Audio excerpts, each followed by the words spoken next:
വൃന്ദാവൻ ദാസ് ഠാക്കൂർ എന്ന് പറയുന്നത് മറ്റാരുമല്ല, സാക്ഷാൽ വ്യാസ മഹർഷിയാണ്. അദ്ദേഹം ചൈതന്യ മഹാപ്രഭുവിനെ കുറിച്ച് ചൈതന്യ ഭാഗവതം എന്ന് പറഞ്ഞൊരു ഗ്രന്ഥം എഴുതിയിട്ടുണ്ട്. ഭാഗവതം എഴുതിയ അതേ ആൾ തന്നെയാണ് ചൈതന്യ ഭാഗവതം എഴുതിയിരിക്കുന്നത്.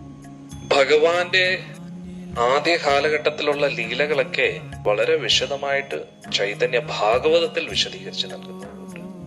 സ്വരൂപ് ദാമോദരനും മുരാരി ഗുപ്തയും ഈ ഭഗവാന്റെ കുറച്ച് പ്രധാനപ്പെട്ട ലീലകൾ എഴുതി വെച്ചിരിക്കുകയാണ്. ആ ലേഖനങ്ങൾ, ആ ഒരു കുറിപ്പുകളാണ് വളരെ വിശദമായിട്ട് വൃന്ദാവൻ ദാസ് ഠാക്കൂർ വർണ്ണിച്ചിട്ടുണ്ട്. അദ്ദേഹം ചൈതന്യ മഹാപ്രഭുവിന്റെ ലീല വ്യാസമഹർഷി എങ്ങനെയാണോ ഭാഗവതം എഴുതിയത് അതേപോലെ തന്നെ എഴുതി. ആ ഒരു ചൈതന്യ ഭാഗവതം എന്ന് പറഞ്ഞാൽ അതിമധുരമാണ്. ചൈതന്യ മഹാപ്രഭുവിന്റെ അതീന്ദ്രിയമായിട്ടുള്ള ഈ ലീലകളെ 2-3 വ്യക്തികൾ എഴുതിയിട്ടുണ്ട്.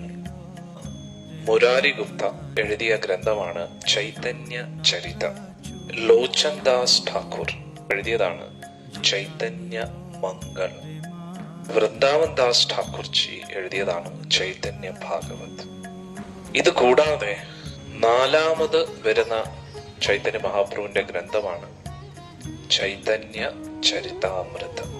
അത് എഴുതിയതാണ് കൃഷ്ണദാസ് കവിരാജ് ഗോസ്വാമി. ചൈതന്യ മഹാപ്രഭുവിന്റെ അതീന്ദ്രിയമായിട്ടുള്ള ലീല യഥാർത്ഥത്തിൽ ആസ്വദിച്ച് വൃന്ദാവൻ ദാസ് ഠാക്കൂറാണ്. അദ്ദേഹം ആസ്വദിച്ചതിന്റെ ഉച്ഛിഷ്ടം അല്ലെ, ഇപ്പൊ ഒരു ഭക്തൻ കഴിച്ചതിന്റെ ബാക്കി നമ്മൾ കഴിക്കുകയാണെങ്കിൽ അത് ഒരു വലിയൊരു ഭാഗ്യമായിട്ടാണ് കാണുന്നത്. വൃന്ദാവൻ ദാസ് ഠാക്കൂർജി ചൈതന്യ മഹാപ്രഭുവിന്റെ അതിമനോഹരമായിട്ടുള്ള നിവേദ്യം, പ്രസാദം ആസ്വദിച്ചു.